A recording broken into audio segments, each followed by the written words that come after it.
Sa ibang balita, isang SUV ang nahulog sa isang creek sa Araneta Avenue sa Quezon City. Pero suspetsya ng mga otoridad, sinadya insidente dahil wala naman silang nakitang tao sa loob ng sasakyan. Balitang hatid ni Oscar Oida. Pasado alas 12 ng hating gabi nang mahulog sa creek sa Araneta Avenue, Barangay Talayan, Quezon City ang SUV na ito. Sa tindi ng pagkakadaos-dos, hindi ito basta-basta may angat na mga tauhan ng MMDA. Ayon sa saksing si Alex Peterson, tinatak niya ang naturang kalsada nang bigla umunong tumawid sa kanyang harapan ang naturang SUV. Galing siya doon, high torque siya.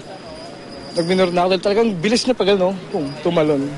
Agad binaba ng ilang nagmagandang loob ang nahulog na sasakyan sa pangambang nanganganib ang sino mang sakay nito. Pero ganun na lamang gulat nila nang matuklasan nilang wala ni isang tao sa loob. Gumilid na ako para tignan ko may casualties. Usok, malakas, naka-high rev siya. Pag may tricycle na isa, nagpatulong ako. Sabi ko, pare, pakibaba na. Walang tao pagbukas namin. Totally wala akong umakyat, walang hanggang likod. Walang tao kami nakita. Sa kabilang bahagi ng kalsada kung saan umano nang galing ang sasakyan, mababakas pa ang kamot ng gulong ng naturang SUV. Indikasyon umano na may buwelo ito at hindi lang basta gumulong mag-isa. Bagamat di pa tapos ang investigasyon, malaki ang suspetsya ng otoridad na sinadyang ihulog ang naturang SUV. Ang sinasabi nyo kanina, mukhang talagang pinano itong paghulog dito ng sakyan. Ba't nyo nasabi yan? Kasi unang-una, itong nakaharang natin sa bridge ito, isa hero lang siya eh.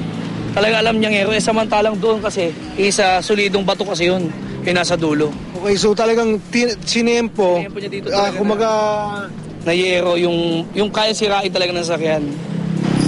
Inaalam na ngayon ng mga otoridad kung kanino ang naturang sakyan at kung sino ang nasa likod ng insidente. Possible naman yan eh. Si Maring may galit siya dyan sa may-ari na yan. Ang gusto niya ipakita lang na ito yung sakyan mo, sira. Oscar Oida, GMA News.